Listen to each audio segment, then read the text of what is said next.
Hi guys, I'm Adam Wilborn from WhatCulture. And I have a shaving cut. Anyway, coming up today, we're going to talk about Brock Lesnar, whose WWE contract has expired and is now a free agent. And on top of that, we have news on Rey Mysterio's injury in WWE. And yes, it is legitimate.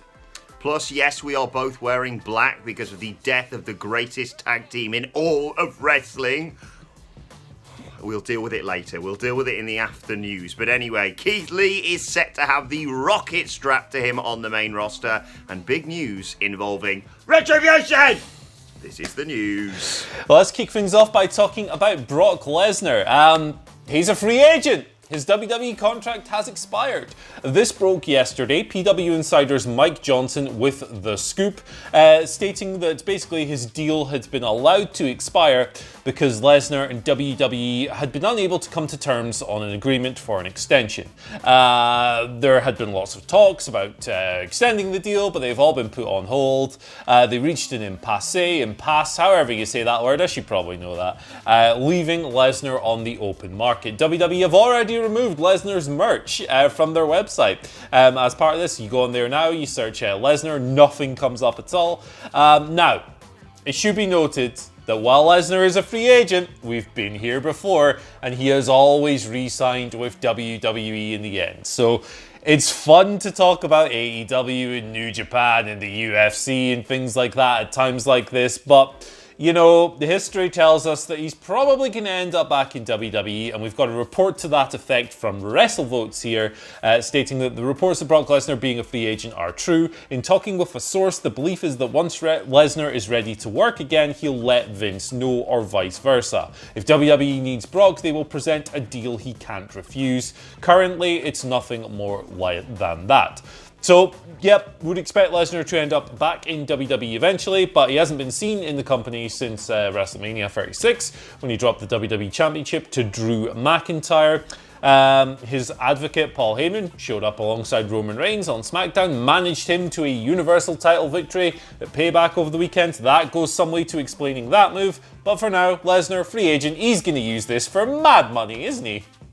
Absolutely, yeah. I logged on to Twitter this morning, mainly to just post sad memes about the Iconics, but I saw people speculating about him going to All Elite Wrestling. I saw people talking about, I think it was Fedor versus Brock in Bellator even, and I thought, pump the brakes a little bit here, guys. We all know how this one plays out. For once, when I say something is a work, kind of true. Yeah. I think they're obviously letting him recover, get ready for whenever he's ready to work again. But also, I sense WWE aren't so keen to get him back ASAP because Brock is a crowd pleaser, or he's at least a person who draws huge crowds. And right now, yeah, it's not going to happen. So I sense there may have been some sort of handshake, verbal agreement, whatever you want to call it, where they basically said, look, the moment we're allowed crowds back, we'll re-sign you so we can have a huge pop for you to return, and then utilise you for the next year or so, destroying people as you always do. But right now, I don't see the need for Brock Lesnar. He couldn't come back on Monday Night Raw because Drew would just be like, mate, I beat you in like 5 minutes. What's even happening here? And SmackDown, as you just said, is ruled by Paul Heyman's boy, Roman Reigns. Yeah. There's no rush to bring Brock Lesnar back, and I think absence makes the heart grow fonder when it comes to wrestlers and WWE fans, so I understand what they're doing with this. In relation to this, perhaps, instead of it being Brock Lesnar being the big guy who gets a big push, Keith Lee is set to have the WWE rocket proverbially strapped to him. In the words of Cameron Grimes, he's going straight to the moon, baby! TalkSport Alex McCarthy reporting all this, saying that, yeah, they are really hot on him. Vince obviously loves Keith, aside from presumably the way he looks, considering the amount of times they've changed his sodding outfit. But anyway, they're really hot on him. They want to do big things with him, hence why what happened at Payback, him beating Randy Orton clean as a sheet in under 7 minutes. Keith Lee, of course, competing in that mini tournament, I suppose, to see who is going to be the contender for Drew McIntyre's championship at Clash of Champions. That was eventually won by Randy Orton, who didn't pin Keith Lee. He basically capitalised on Keith Lee hitting Seth Rollins with the Spirit Bomb.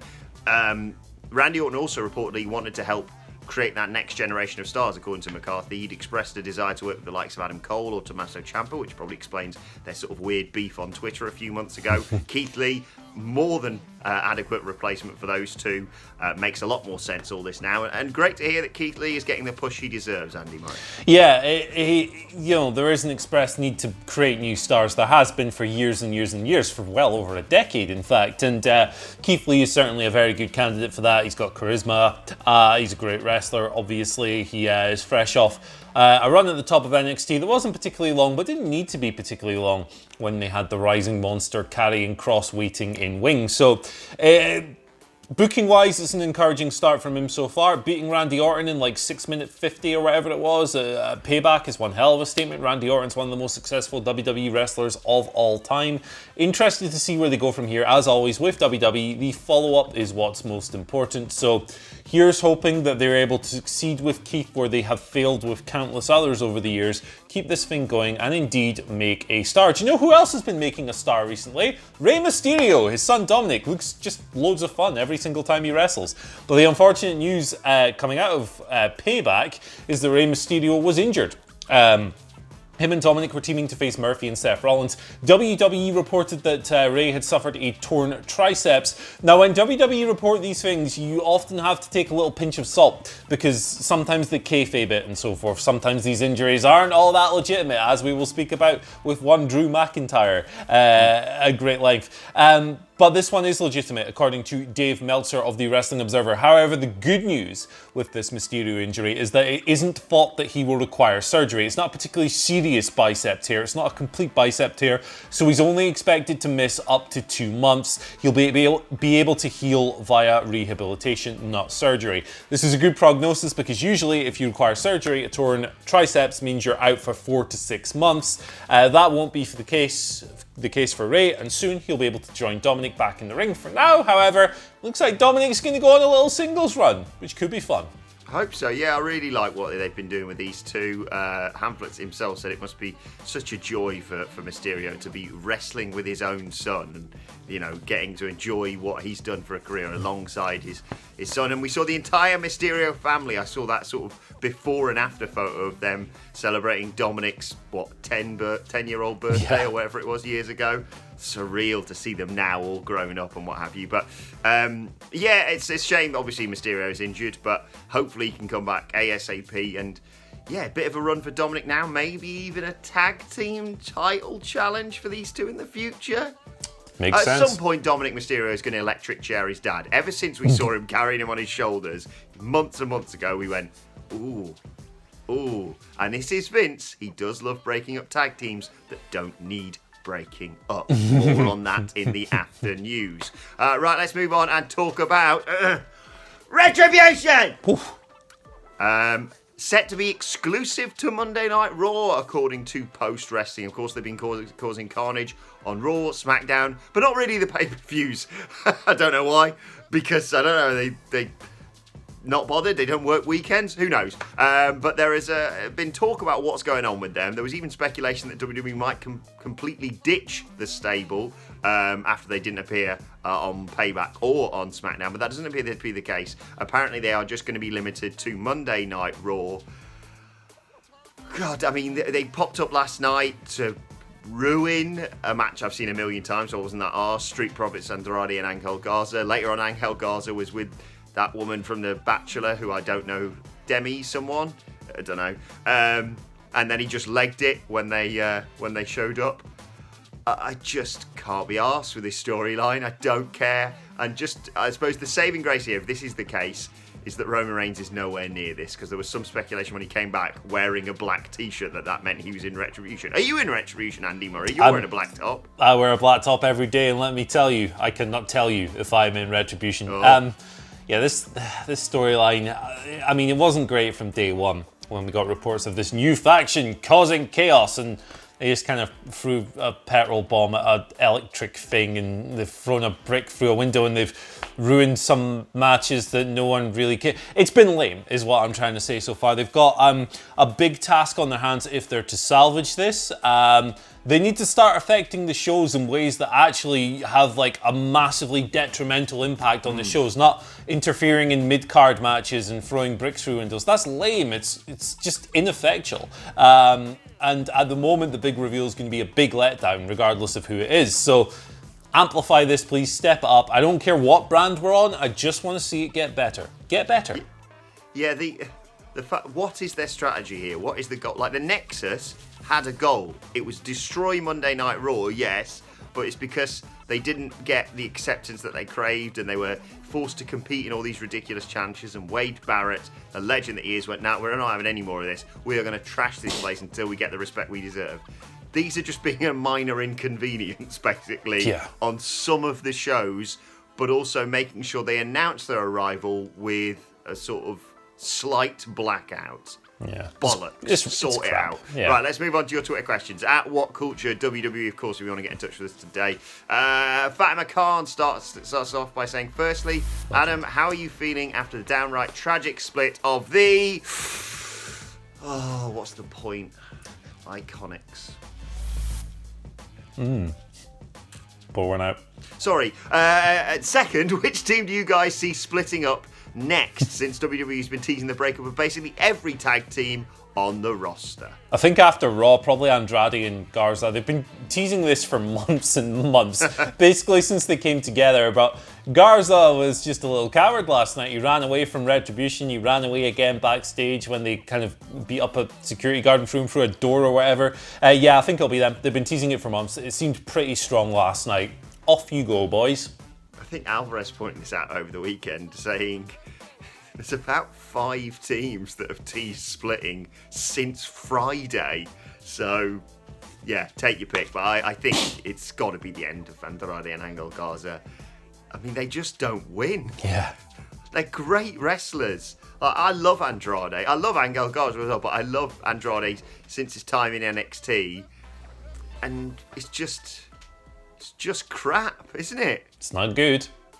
Anyway, let's move on. Second question today comes from Silverblade, who says, even though he's mired in Raw's woeful tag division at the moment, do you guys see single success in the future for Montez Ford? I think he's a great talker as long as they give him leniency on his promos. Plus, that frog splash, man. God, I love that when he rotates in midair. Yeah, I think Angel Garza, Montez Ford is a single star in the making. He's got that kind of superstar charisma that you look for people on the top. He's got an X factor to him. He's a tremendous athlete. He has improved bucket loads since his first match to where he is today. I think he's a great option for an eventual main event push. I think the Street Profits have got some life in them yet, but yeah, no, Angel Garza is laced with singles potential. I think he's going to be a world champion. I completely agree. Just call him Angel Garza again. What the hell? Montez Ford.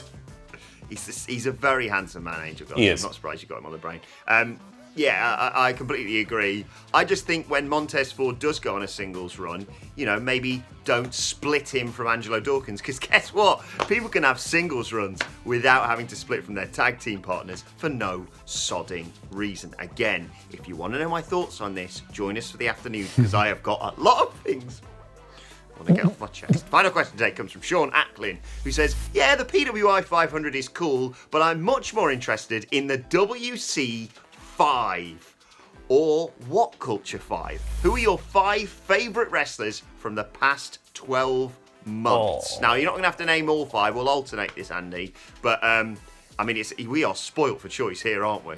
Yeah, we are. John Moxley is well up there for me. He's my favourite guy to watch. Shingo Takagi in New Japan.